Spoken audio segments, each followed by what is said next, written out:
Hello, and welcome to the One Question Leadership Podcast. This is Marcus Sedberry. I'm so thankful for the transformational experience of the NCAA Dr. Charles Whitcomb Leadership Institute. The program was one of the most challenging and rewarding leadership experiences I've ever been a part of. It gave me hands-on strategic planning and career mapping experience. It challenged me to grow personally and equipped me with tangible skills for my professional career. But most of all, it gave me a family of industry experts with shared experiences that I can lean on at any time. Always remember, be loved and be you. Enjoy the episode.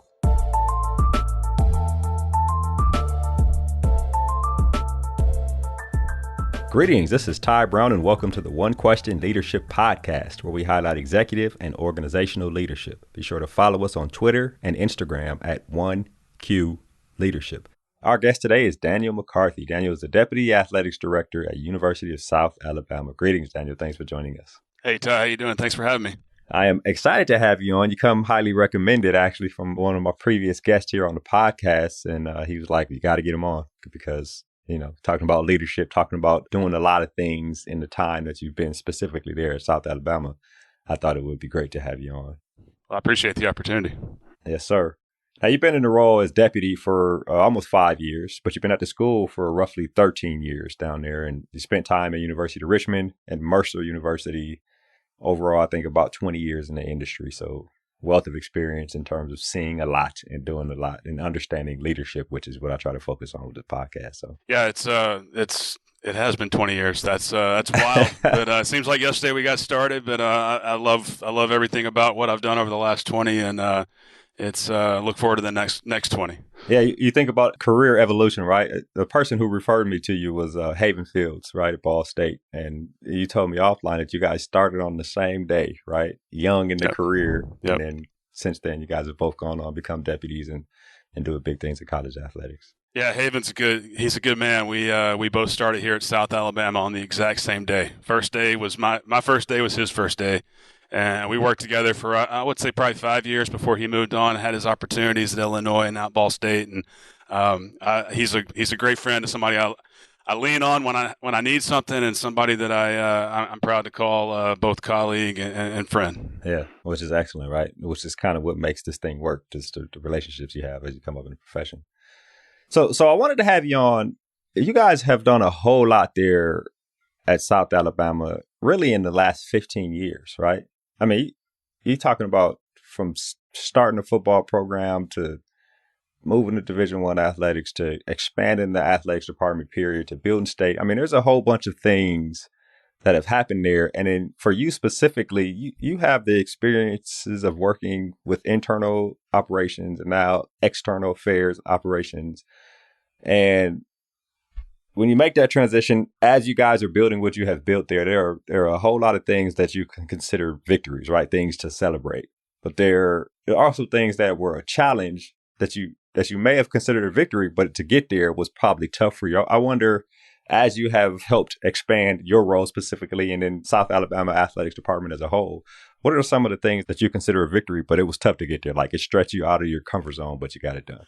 Well, that's a great question. I think I'd start with just the creation of football.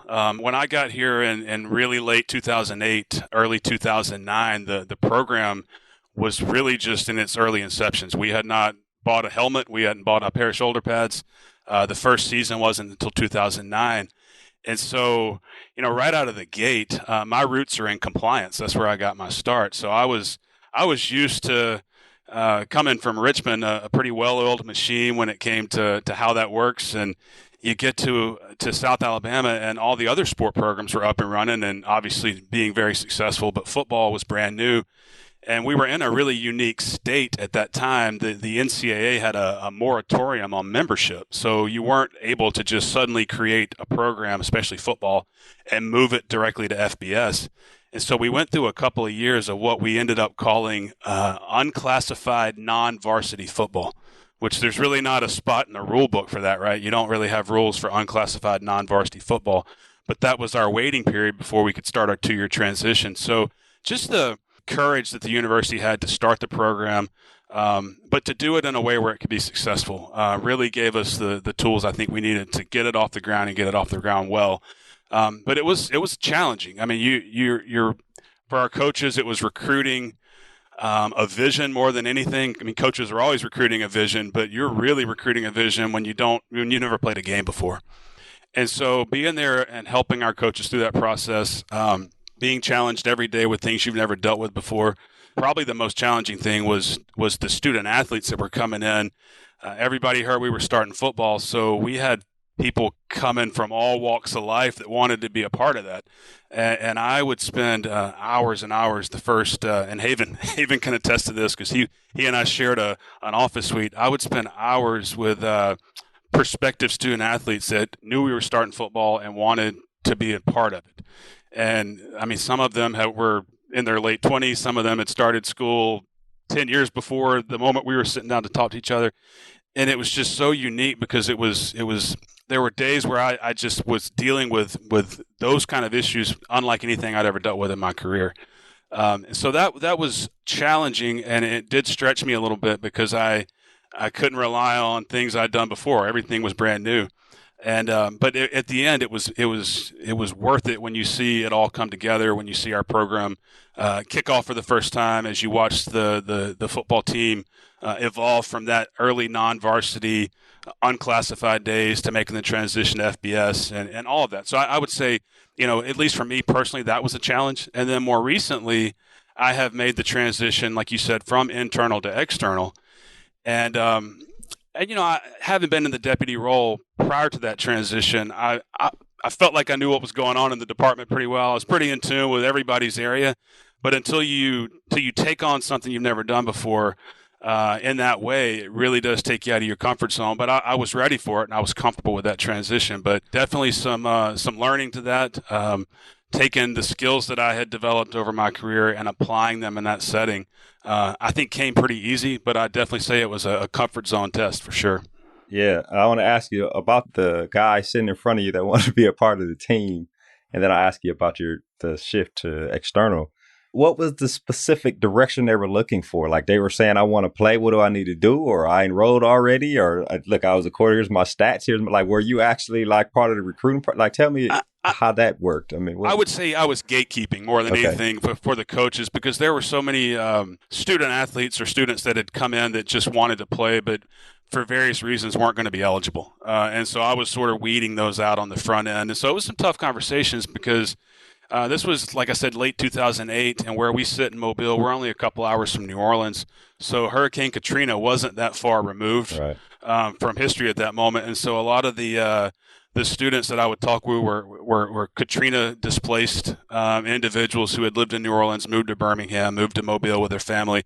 And there was just a variety of unique circumstances that, unfortunately for a lot of them, kind of weeded them out of the process. They just weren't going to be able to play, just didn't meet eligibility requirements. So I definitely wasn't assessing 40-yard dash times, but I was serving another purpose and assessing academic qualifications and checking those 5-year clocks.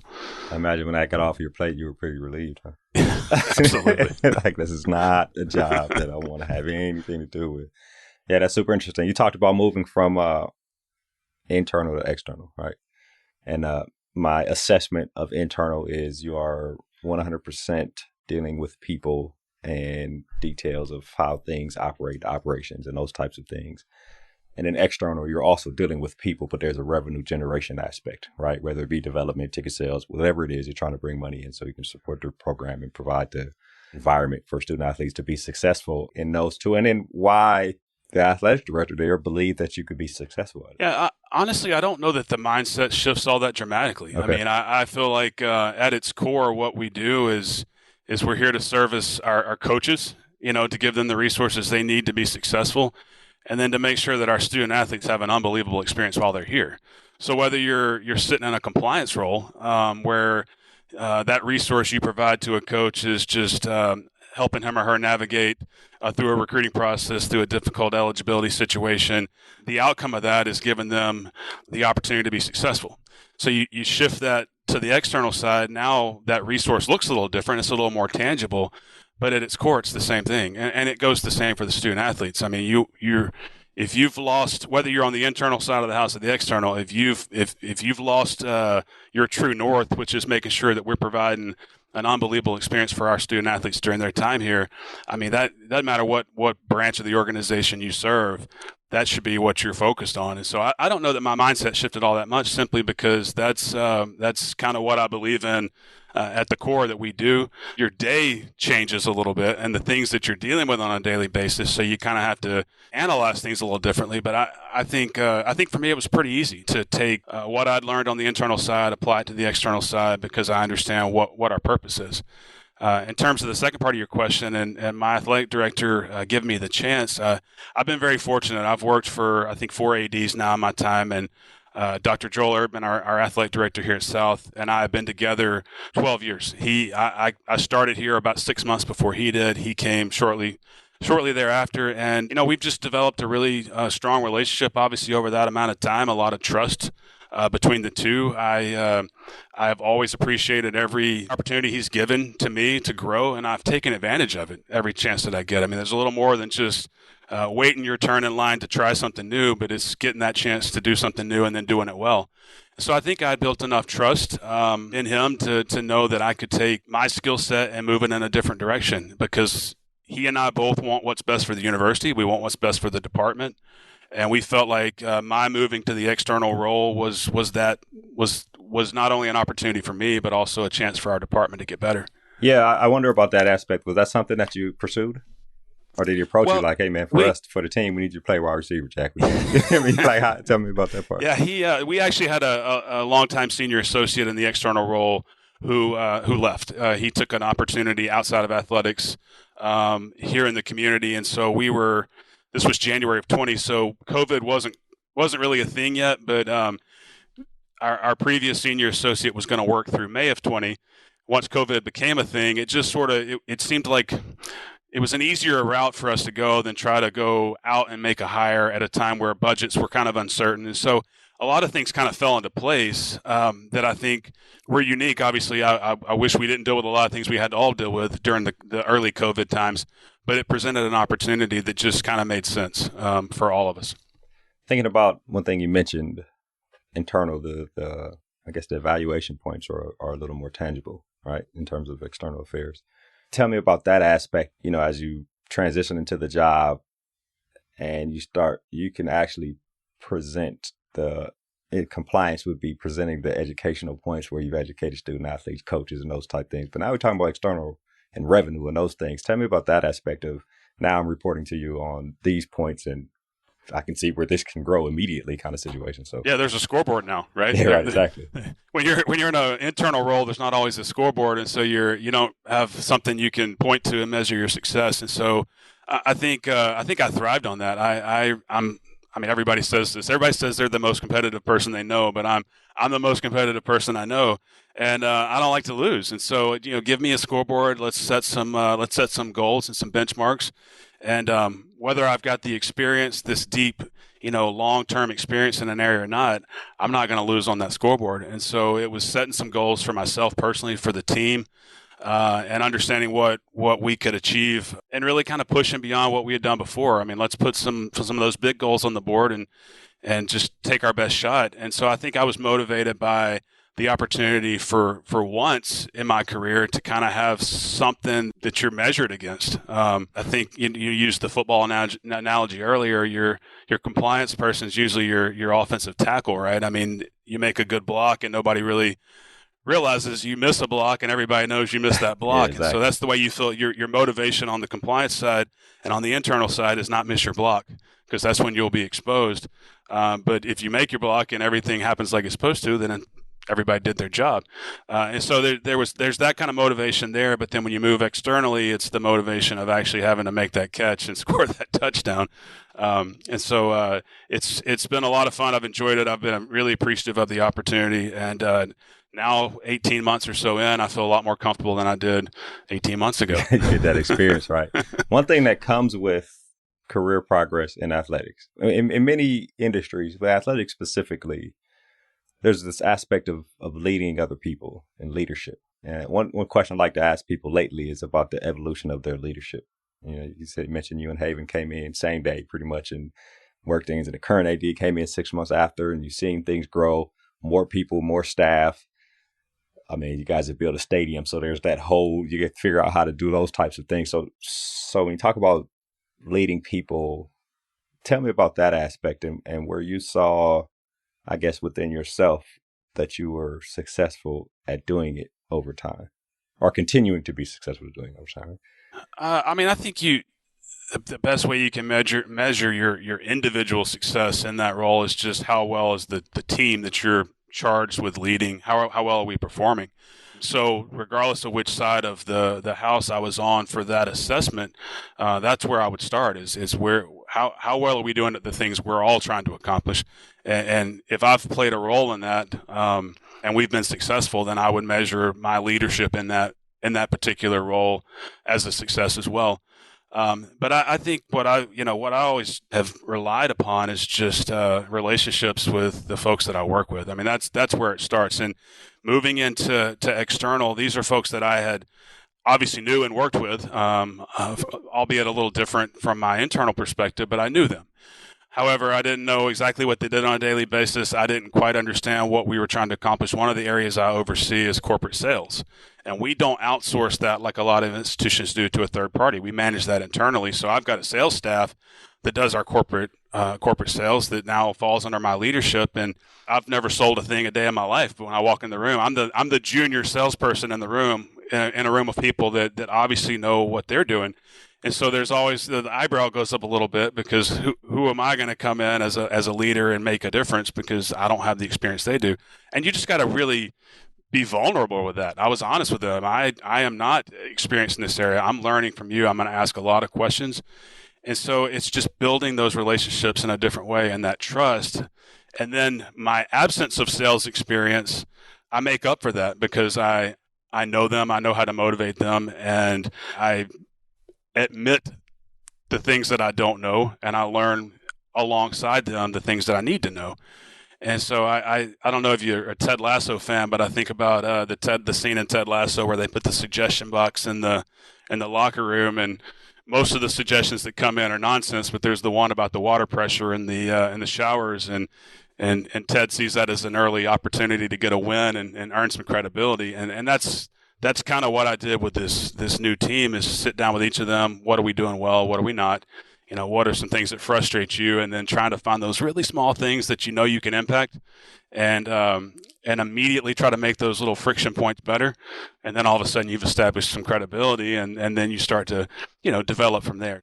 Yeah, that's excellent. That's actually very excellent. In terms of allowing a staff like sales where you don't have the experience, but you come in and you're the leader, leading people, how do you help them expand? Sometimes some people in roles can be very closed-minded or myopic and like, this is what I do, don't bother me with other things. But in terms of college athletics and collaboration and creativity, especially when you talk about external, how do you help them expand their minds in terms of A, seeing a big picture, but then B, also let's expand out it. What else can we be doing to help do this better than what we do now? Well, I think it started for me. It started with just what was our strategy. What had we been? What goals did we set? What was our strategy to accomplish those? I like to think I think that way. I'm strategic minded, so I wanted to dig into the numbers first. Where are we? How are we performing? And what can we do?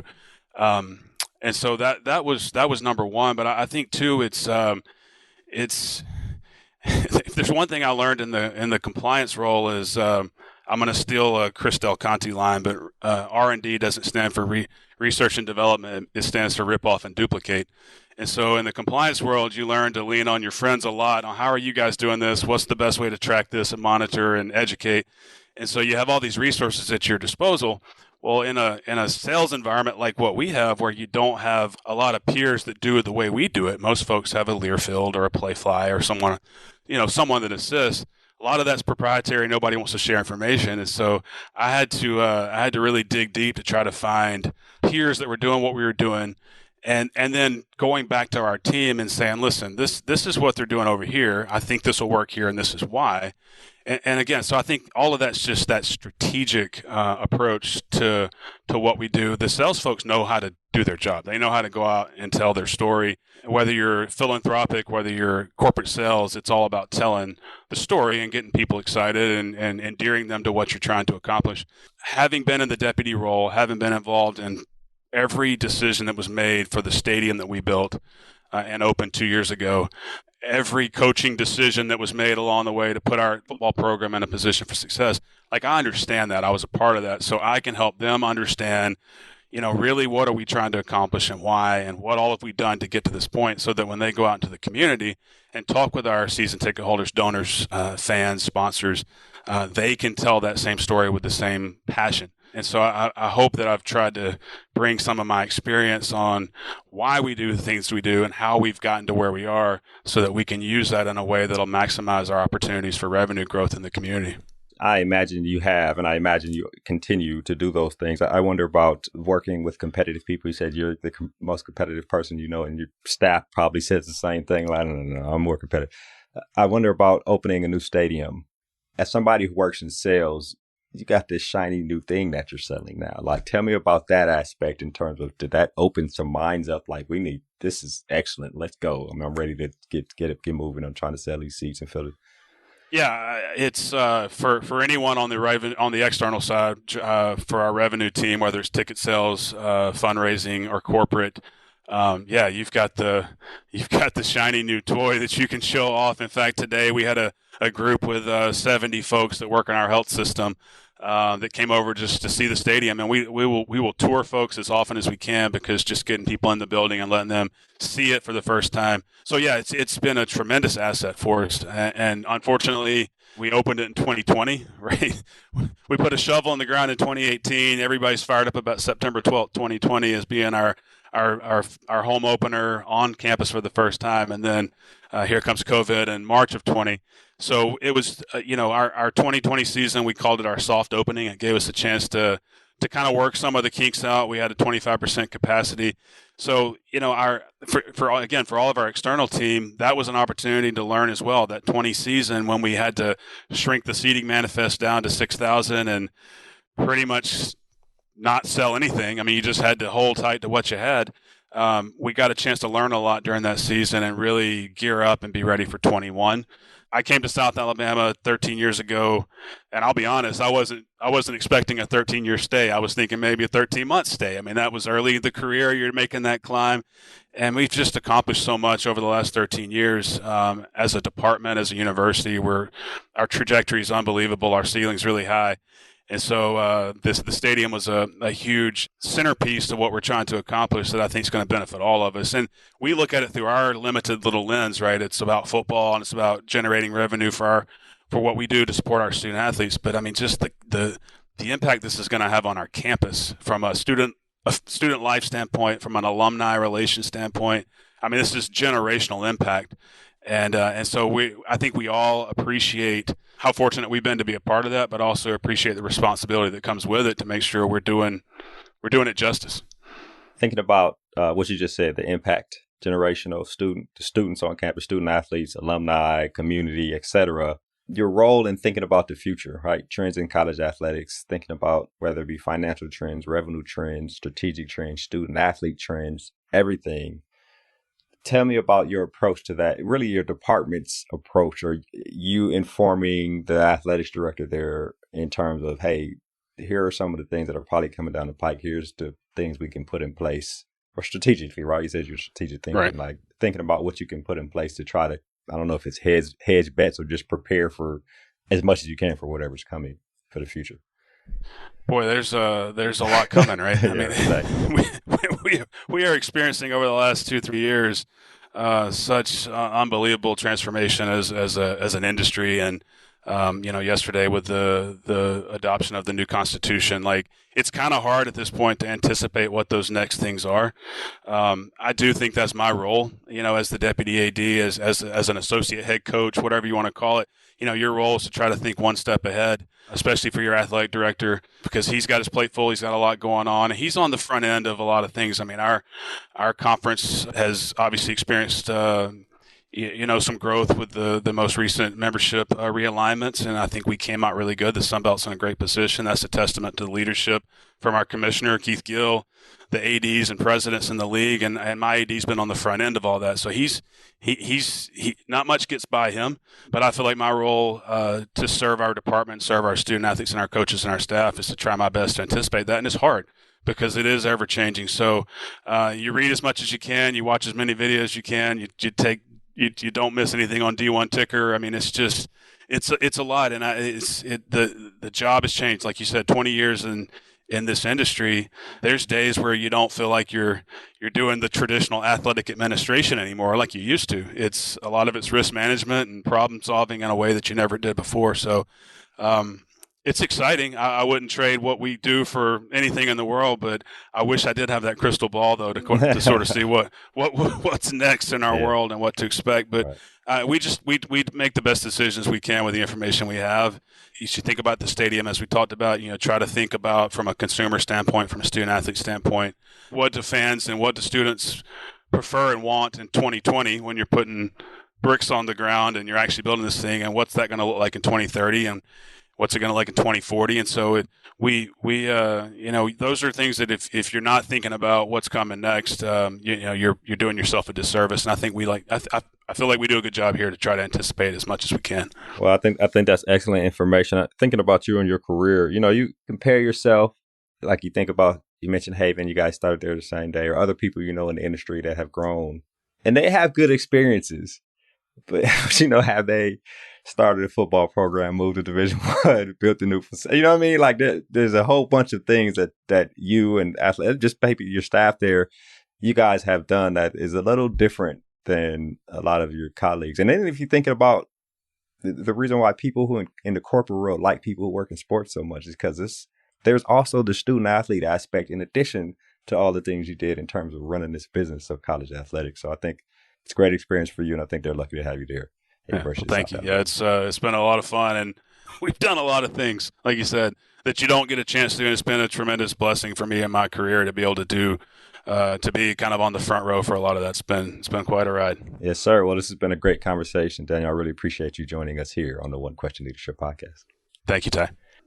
That was Daniel McCarthy. He is the Deputy Athletics Director at University of South Alabama. And of course, this is Ty Brown with One Question. And keep in mind, the role of a leader is to create and maintain an environment that people want to be a part of. And as always, be better tomorrow than you are today.